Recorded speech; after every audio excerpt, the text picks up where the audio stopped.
Hi friends, समित life maker YouTube channel पे आप लोगों का स्वागत है। देखिए दोस्तों, आज के हम इस सेशन में करने वाले हैं वार्षिकी 2025। दोस्तों, ये एडुटेरिया के द्वारा करंट अफेयर्स निकाला गया। दोस्तों, ये हाल फिलहाल में दोस्तों निकाला गया, लेटेस्ट है एडुटेरिया पब्लिकेशन का। दोस्तों, तो ये दोस्तों इसमें जो है आज जो हम करने वाले दोस्तों थ्योरेटिकल सेक्शन, इस बुक का दोस्तों जो है इसका थ्योरी अलग चल रहा है दोस्तों, और इसका सेट प्रैक्टिस दोस्तों हम अलग सेशन में करवा रहे हैं। जो दोस्तों नहीं देखे मेरे वो उस वाले सेशन को, सेट प्रैक्टिस वाले को, वो जाके वहाँ आराम से देख सकते हैं। इसी चैनल पे दोस्तों प्लेलिस्ट बना हुआ है करंट अफेयर्स ऑब्जेक्टिव करके सेट प्रैक्टिस, वहाँ जाकर आप लोग उसका वो देख सकते हैं। और इसका दोस्तों थ्योरेटिकल सेक्शन दोस्तों इसी सेक्शन में देख सकते हैं दोस्तों। तो देखिए फ्रेंड्स, इसका दोस्तों अभी थ्योरी थ्योरी जो चल रहा है फ्रेंड्स, ये चल रहा है दोस्तों फर्स्ट चैप्टर का ही चल रहा है दोस्तों। स्टार्ट हुआ है 2-3 सिर्फ सेशन इसका हुआ है दोस्तों, जिसमें कि एक साल का दोस्तों जितने भी पेपर कटिंग है, सारे पेपर कटिंग का दोस्तों इसमें डिस्कशन चल रहा है फ्रेंड्स। जो अभी तक मैंने पिछले वाले वीडियो को नहीं देखे हैं पेपर कटिंग का, वो जाके इसी चैनल पर प्लेलिस्ट बना हुआ है सब्जेक्टिव करके दोस्तों, एडुटेरिया प्रैक्टिस सेट करके करंट अफेयर्स दोस्तों 2025, वहाँ जाके आप लोग देख सकते हैं। देखिए फ्रेंड्स, हम लोग स्टार्ट कर रहे हैं यहाँ पे इसका पहला दोस्तों। देखिए दोस्तों, अभी हम लोग यहाँ स्टार्ट करेंगे।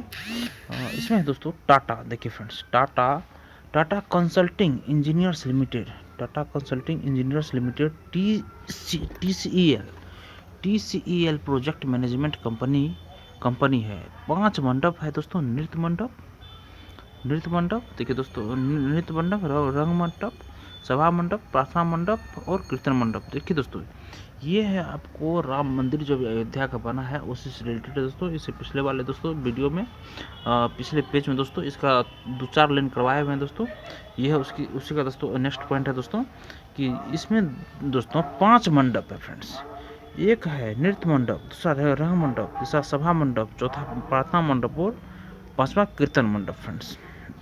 देखिए फ्रेंड्स, मंदिर 3 मंजिला है। मंदिर फ्रेंड्स 3 मंजिला है और प्रत्येक मंजिल 20 फीट ऊंची है दोस्तों। प्रत्येक मंजिल 20 फीट ऊंची है। इसमें कुल 392 खंभे और 44 दरवाजे हैं फ्रेंड्स। लंबाई दोस्तों, लंबाई 380 फीट है पूर्व से पश्चिम दोस्तों, और चौड़ाई दोस्तों कितना 250 फीट, और ऊंचाई दोस्तों कितना है 161 फीट है दोस्तों ऊंचाई। इसे बनाने में लोहा और इस्पात का उपयोग नहीं किया गया दोस्तों। इसमें लोहा और इस्पात का उपयोग कहीं भी नहीं किया गया फ्रेंड्स। मुख्य गर्भगृह में भगवान श्री राम का 5 वर्ष का बाल रूप है, जिसे बालक राम नाम दिया गया दोस्तों, जिसे बालक राम नाम दिया गया फ्रेंड्स। आगे दोस्तों देखिए, परिसर के चारों कोनों पर सूर्यदेव, देवी भगवती, भगवान गणेश और भगवान शिव को समर्पित 4 मंदिर है दोस्तों। परिसर के चारों कोनों पर दोस्तों, एक कोना पर सूर्य मंदिर है, दूसरा पे देवी भगवती, तीसरा पे भगवान गणेश और चौथा पे दोस्तों भगवान शिव को समर्पित 4 मंदिर है फ्रेंड्स। उत्तरी भुजा में दोस्तों माँ अन्नपूर्णा का मंदिर है और दक्षिणी भुजा में दोस्तों हनुमान का मंदिर है फ्रेंड्स।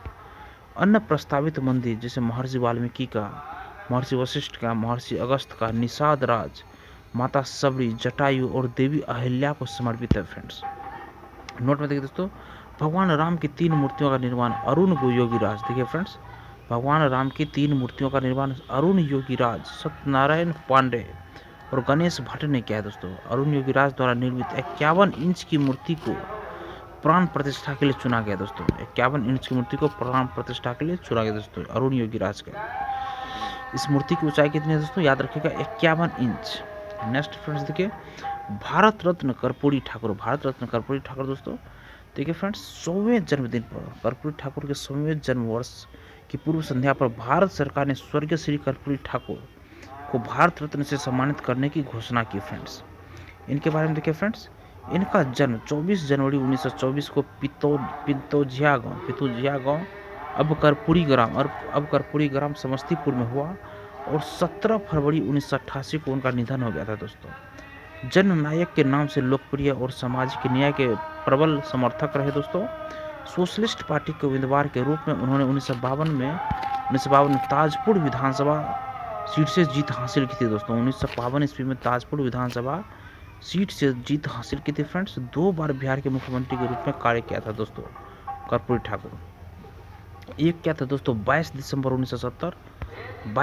दोस्तों 1970 से 2 जून 1971 तक संयुक्त सोशलिस्ट पार्टी और फिर सेकंड क्या था दोस्तों, 24 जून 1977 से 21 अप्रैल 1979 तक जनता पार्टी से दोस्तों क्या था। देखिए फ्रेंड्स, फर्स्ट बार जो क्या था 22 दिसंबर 1970 से 2 जून 1971 तक संयुक्त सोशलिस्ट पार्टी से दोस्तों। सेकंड दोस्तों 24 जून 1977 से 21 अप्रैल 1979 तक भाजपा पार्टी जनता पार्टी से दोस्तों क्या था। फिर 1977 में देखिए दोस्तों, 1977 में थोड़े समय के लिए वे सांसद भी रहे दोस्तों। 1977 में दोस्तों थोड़े समय के लिए वे सांसद भी बने। 5 मार्च 1967 से 28 जनवरी 1968 तक बिहार के शिक्षा मंत्री के रूप में कार्य किया। तकरीबन 5 मार्च 1967 से 28 जनवरी 1968 तक बिहार के शिक्षा मंत्री के रूप में कार्य किया और मौद्रिक और मैट्रिक परीक्षा में अंग्रेजी को अनिवार्य विषय के रूप में हटा दिया दोस्तों। और अंग्रेजी को दोस्तों मैट्रिक की परीक्षा में अनिवार्य विषय के रूप में दोस्तों जो था उसको हटा दिया दोस्तों। नेक्स्ट देखिए, उन्होंने 1970 में बिहार में पूर्ण शराबबंदी लागू किया था दोस्तों। वह 1970 में बिहार में पूर्ण शराबबंदी लागू किया था फ्रेंड्स। नेक्स्ट देखिए दोस्तों, कर्पूरी ठाकुर फार्मूला ने दोस्तों 1978 में 26% आरक्षण प्रदान किया दोस्तों, जिसमें ओबीसी को 12% हिस्सा दोस्तों, ओबीसी के बीच आर्थिक रूप से पिछड़े वर्गों को 8% और महिलाओं को दोस्तों 3% और उच्च जाति के गरीबों को दोस्तों 3% हिस्सा मिला। भारत रत्न के बारे में देखिए दोस्तों, भारत का सर्वोच्च नागरिक सम्मान है, स्थापना 2 जनवरी 1954 को किसी विशेष वर्ष में वार्षिक पुरस्कारों की संख्या अधिकतम 3 तक सीमित है, लेकिन इस वर्ष 5 व्यक्तियों को भारत रत्न दिया गया। इनमें ये शामिल दोस्तों, कर्पूरी ठाकुर को दिया गया भारत रत्न, लाल कृष्ण आडवाणी को दोस्तों, चौधरी चरण सिंह को, पीवी नरसिम्हा राव को और एमएस स्वामीनाथन को दिया गया दोस्तों। पुरस्कार में कोई आर्थिक अनुदान नहीं दिया जाता है फ्रेंड्स।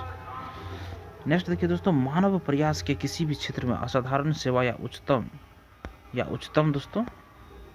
देखिए फ्रेंड्स, मानव सेवा के प्रयास के किसी भी क्षेत्र में असाधारण सेवा या उच्चतम स्तर के प्रदर्शन के लिए पुरस्कार दिया जाता है। 1954 में पहले प्राप्तकर्ता सी राजगोपालाचारी, सर्वपल्ली राधाकृष्णन और सीवी रमन थे दोस्तों। 1954 में पहला बार जो भारत रत्न दिया गया था फ्रेंड्स, वो सी राजगोपालाचारी को, सर्वपल्ली राधाकृष्णन को और सीवी रमन को दिया गया था।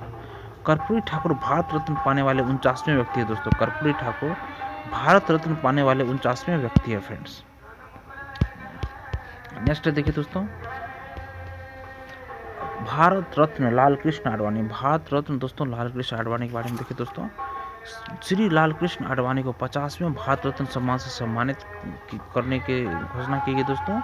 उनका जन्म 8 नवंबर 1927 को कराची में हुआ था दोस्तों। हुआ था। वर्ष 1942 में वे आरएसएस से जुड़े और वर्ष 1980 में स्थापित भाजपा के संस्थापक सदस्यों में से एक थे फ्रेंड्स। ये लाल कृष्ण आडवाणी वे नेत्रा उपनाम से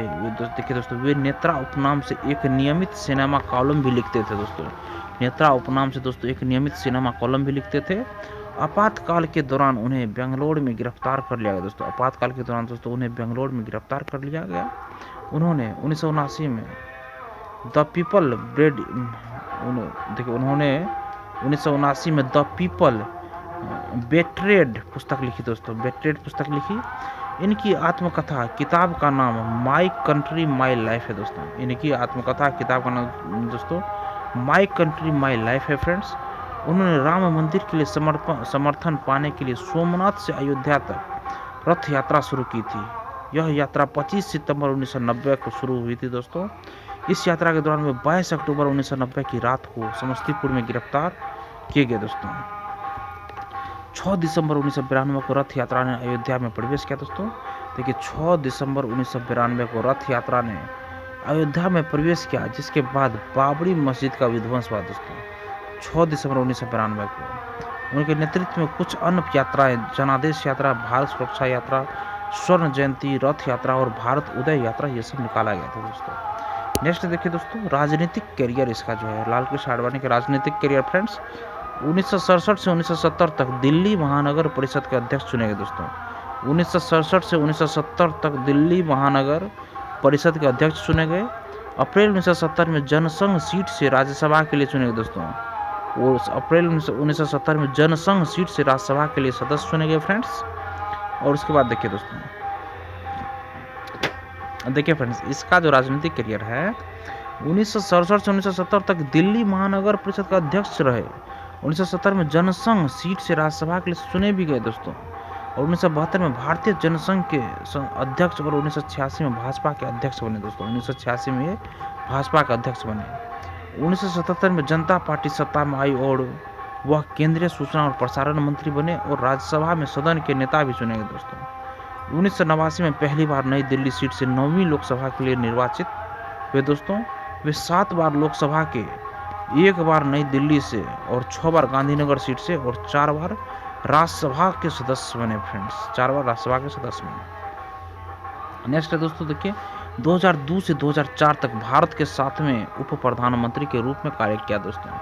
2002 से 2004 तक भारत के 7वें उप प्रधानमंत्री के रूप में कार्य किया और 1998 से 2004 तक भारत के गृह मंत्री के रूप में कार्य किया दोस्तों। और 1998 से 2004 तक भारत के गृह मंत्री के रूप में कार्य किया। वे 2009 में भाजपा के प्रधानमंत्री पद के उम्मीदवार रहे दोस्तों। 2009 में भाजपा के प्रधानमंत्री पद के उम्मीदवार भी रहे थे दोस्तों। नेक्स्ट है देखिए दोस्तों, भारत रत्न चौधरी चरण सिंह फ्रेंड्स। भारत रत्न चौधरी चरण सिंह देखिए दोस्तों, देखिए जन्म 23 दिसंबर 1902 को मेरठ उत्तर प्रदेश में इनका हुआ था दोस्तों। हाल ही में 51वें भारत रत्न से सम्मानित किए गए दोस्तों ये। वे 1946 में पंडित गोविंद बल्लभ पंत सरकार में संसदीय सचिव बने। उन्होंने भारतीय क्रांति दल के नाम से अपनी पार्टी बनाई और भारत में इसका नाम बदलकर लोकदल कर दिया दोस्तों। उन्होंने भारतीय क्रांति दल के नाम से अपनी पार्टी बनाई और भारत में इसका नाम बदलकर लोकदल कर दिया फ्रेंड्स। 1967 में और फिर 1970 में यूपी के 5वें मुख्यमंत्री बने दोस्तों। 1967 में और फिर 1970 में यूपी के 5वें मुख्यमंत्री बने। भारत के तीसरे उप प्रधानमंत्री के रूप में कार्य किया दोस्तों। भारत के तीसरा उप प्रधानमंत्री अगर कौन था बोलेगा तो दोस्तों भारत रत्न चौधरी चरण सिंह दोस्तों। और 1979 में भारत के 5वें प्रधानमंत्री भी बने दोस्तों। देखिए दोस्तों, नेक्स्ट है वित्त और गृह मंत्री के रूप में कार्य किया दोस्तों। वित्त और गृह मंत्री के रूप में भी दोस्तों ये कार्य किया। 20 अगस्त 1979 को उनकी मृत्यु हो गई और उनके लिए किसान घाट नाम से एक स्मारक बनाया गया दोस्तों। 20 अगस्त 1979 को उनकी मृत्यु हो गई और उनके लिए किसान घाट के नाम से एक स्मारक बनाया गया फ्रेंड्स। और प्रसिद्ध कीर्तियां जो दोस्तों उनकी थी, ये देखिए, किसानों के लिए उनके योगदान के कारण 23 दिसंबर को किसान दिवस के रूप में मनाया जाता है दोस्तों। किसान के लिए उनके योगदान के कारण 23 दिसंबर को दोस्तों किसान दिवस के रूप में मनाया जाता है फ्रेंड्स। देखिए फ्रेंड्स, नेक्स्ट है उनके प्रयासों के कारण उत्तर प्रदेश जमींदारी और भूमि सुधार अधिनियम 1952 पेश किया गया फ्रेंड्स। कृषि विषय पर उन्होंने किताब लिखी, भारत की आर्थिक नीति, गांधीवादी खाका और भारत का आर्थिक दुष्स्वप्न, कारण और उपचार। उनके महत्वपूर्ण प्रकाशन जमींदारी उन्मूलन, सहकारी खेती का एक्सरे, भारत की गरीबी और उसके समाधान आदि है दोस्तों। नेक्स्ट दोस्तों, भारत रत्न पार्मुलापाटी वेंकट नरसिम्हा राव दोस्तों। देखिए फ्रेंड्स, जन्म 28 जून 1921 को तेलंगाना में हुआ था फ्रेंड्स। हाल ही में 52वें भारत रत्न से सम्मानित किए गए फ्रेंड्स। 1971 में वे आंध्र प्रदेश के 4थे मुख्यमंत्री बने थे दोस्तों। इंदिरा गांधी और राजीव गांधी सरकार में उन्होंने गृह मंत्रालय का कार्यभार संभाला दोस्तों। उन्होंने केंद्रीय विदेश, मानव संसाधन विकास और रक्षा मंत्री के रूप में भी कार्य किया दोस्तों। नेक्स्ट दोस्तों, वे 21 जून 1991 को भारत के 9वें प्रधानमंत्री बने दोस्तों। वे 21 जून 1991 को भारत के 9वें प्रधानमंत्री बने फ्रेंड्स। उनके कार्यकाल के दौरान बाबरी मस्जिद का विध्वंस हुआ था दोस्तों। उन्हीं के कार्यकाल के दौरान, नरसिम्हा राव के कार्यकाल के समय बाबरी मस्जिद का विध्वंस हुआ। 23 दिसंबर 2004 को उनकी मृत्यु हो गई दोस्तों। उनके लिए ज्ञान भूमि के रूप में एक स्मारक बनाया गया दोस्तों। नरसिम्हा राव के लिए ज्ञान भूमि के रूप में एक स्मारक बनाया गया। नेक्स्ट दोस्तों, प्रसिद्ध कीर्तियां देखिए फ्रेंड्स, उन्होंने स्वर्गीय श्री विश्वनाथ सत्यनारायण, प्रसिद्ध कीर्तियां जो फ्रेंड्स उनका, उन्होंने स्वर्गीय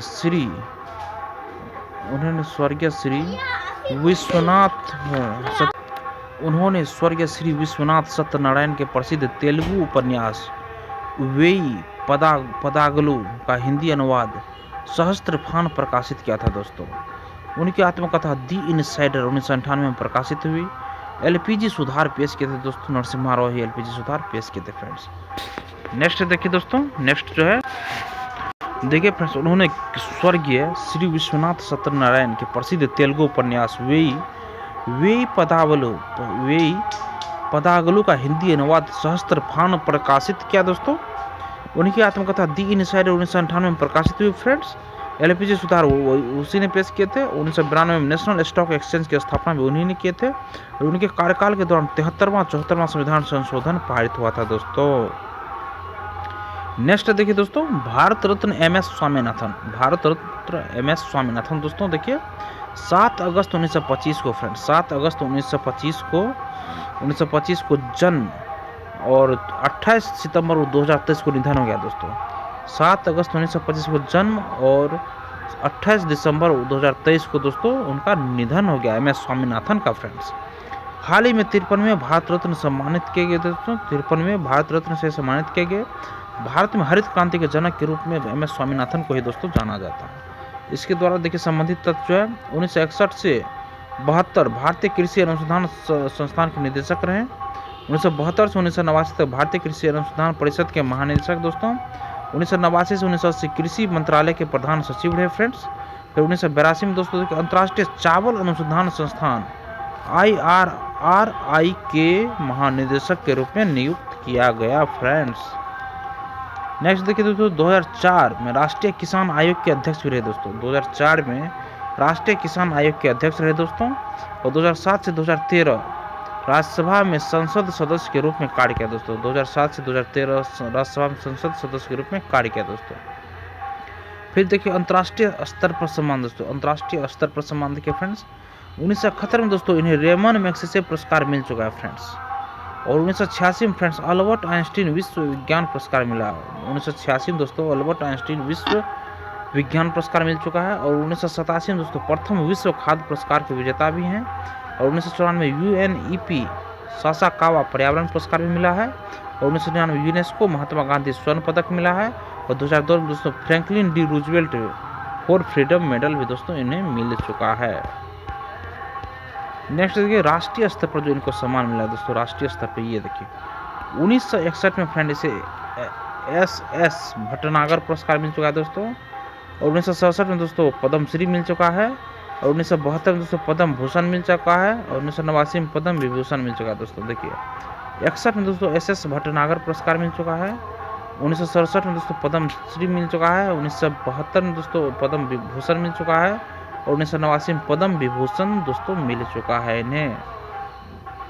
नेक्स्ट है दोस्तों 1999 में दोस्तों शांति निरस्तीकरण और विकास के लिए इंदिरा गांधी पुरस्कार भी दोस्तों इसे मिल चुका है। नेक्स्ट देखिए दोस्तों 16वां वित्त आयोग। 16वां वित्त आयोग दोस्तों देखिए फ्रेंड्स भारत सरकार ने भारत के राष्ट्रपति की मंजूरी से अनुच्छेद 280 के 1 के तहत 16वें वित्त आयोग का गठन किया है फ्रेंड्स। और इनके अध्यक्ष है दोस्तों डॉक्टर अरविंद पनगड़िया। और वर्तमान दोस्तों नीति आयोग के ये प्रथम उपाध्यक्ष रहे हैं दोस्तों। और वर्तमान अभी वित्त आयोग के दोस्तों 16वां वित्त आयोग के अध्यक्ष है दोस्तों अरविंद पनगड़िया। और सचिव है दोस्तों ऋत्विक रंजनम पांडे दोस्तों सचिव हैं।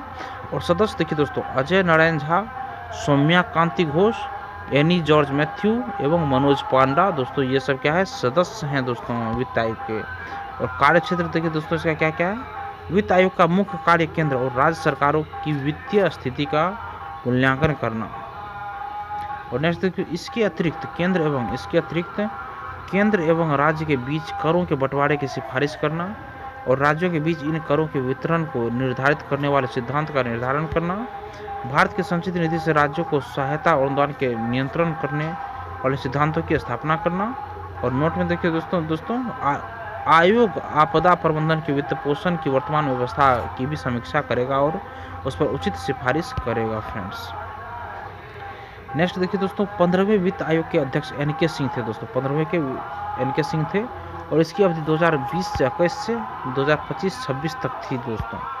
16वां वित्त आयोग दोस्तों 5 साल की अवधि 2026-27 से 2030-31 तक के लिए गठित किया गया है। इसकी अवधि 1 अप्रैल 2026 से शुरू होगी और इसे अपनी रिपोर्ट 31 अक्टूबर 2025 तक सौंपनी है फ्रेंड्स। 16वां वित्त आयोग देखिए दोस्तों 16वां वित्त आयोग के लिए संयुक्त सचिव के 2 पद और आर्थिक सलाहकार का 1 पद भी सृजित किया गया फ्रेंड्स। नेक्स्ट है देखिए दोस्तों, विशेष राज्य श्रेणी का दर्जा। विशेष राज्य श्रेणी का दर्जा देखिए दोस्तों, बिहार के झंझारपुर के सांसद रामप्रीत मंडल संसद में बिहार के लिए विशेष राज्य का दर्जा का मांग हाल ही में उठाया, लेकिन 2024-25 बजट में केंद्र सरकार ने वित्त आयोग का हवाला देते हुए भविष्य में बिहार आंध्र प्रदेश राज्य को विशेष राज्य का दर्जा देने से मना कर दिया दोस्तों। विशेष राज्य श्रेणी से 1969 में 5वें वित्त आयोग की सिफारिश पर पेश किया गया था। यह राज्यों के विकास में सहायता के लिए केंद्र सरकार राष्ट्रीय विकास परिषद द्वारा किया गया एक वर्गीकरण दोस्तों। देखिए दोस्तों, विशेष राज्य के लिए मानदंड जो दिया गया है दोस्तों, यह है पहाड़ी और कठिन इलाका होना चाहिए दोस्तों। 2 में कम जनसंख्या घनत्व या जनजातीय आबादी का बड़ा हिस्सा दोस्तों होना चाहिए। 3rd में अंतर्राष्ट्रीय सीमाओं के समीप रणनीतिक स्थान होना चाहिए। आर्थिक एवं ढांचागत पिछड़ापन होना चाहिए। राज्य के वित्त और गैर व्यवहार प्रकृति होना चाहिए। और उपरोक्त मानदंड गाडगिल फार्मूला पर आधारित है दोस्तों। ये गाडगिल फार्मूला के ही अंतर्गत है दोस्तों ये सारे फार्मूला। देखिए फ्रेंड्स, विशेष राज्य के लाभ जो है दोस्तों, ये लाभ देख लीजिए। विशेष राज्य के लाभ दोस्तों, केंद्र प्रायोजित योजना में आवश्यक धनराशि का 90% केंद्र वहन करता है दोस्तों। खर्च तो में दोस्तों, खर्च न किया गया पैसा लैप्स नहीं होता है दोस्तों, और अगले वित्तीय वर्ष में चला जाता है। राज्यों को अन्य महत्वपूर्ण रियायतें भी प्रदान की जाती है, जैसे कॉर्पोरेट टैक्स, कस्टम ड्यूटी आदि में रियायत। और 4 दोस्तों, केंद्र के सकल बजट का लगभग 30% भी उसके पास जाता है दोस्तों। वर्तमान SCS राज्य जैसे देखिए दोस्तों, अरुणाचल प्रदेश है, नागालैंड है, मणिपुर है, मिजोरम, त्रिपुरा, मेघालय, असम, सिक्किम, उत्तराखंड, हिमाचल प्रदेश और तेलंगाना दोस्तों, जिसे कि विशेष राज्य का दर्जा दिया गया दोस्तों। नोट में देखिए, 14वें वित्त आयोग की सिफारिशों के बाद विशेष राज्य का अस्तित्व समाप्त हो गया दोस्तों। 14वें वित्त आयोग के सिफारिशों के बाद विशेष राज्य का दर्जा अस्तित्व समाप्त हो गया दोस्तों। 14वें वित्त आयोग ने कर हस्तांतरण के माध्यम से ऐसे राज्यों के संसाधन अंतर को 30% से बढ़ाकर 42% करने का भी सुझाव दिया है दोस्तों। तो देखिए दोस्तों, आज हम लोग सेशन को यहीं तक रहने देते हैं दोस्तों। कल दोस्तों नेक्स्ट जितने सारे पॉइंट बचे हुए दोस्तों, कल सारे पॉइंट को हम लोग खत्म कर लेंगे। फ्रेंड्स, सेशन देखने के लिए धन्यवाद दोस्तों। अगर आप लोगों को सेशन पसंद आया फ्रेंड्स, तो सेशन को लाइक कीजिए और किसी एक ग्रुप में फ्रेंड्स इसको शेयर कीजिए और मेरे चैनल को सब्सक्राइब कीजिए। धन्यवाद दोस्तों, आपका दिन शुभ हो। जय हिंद।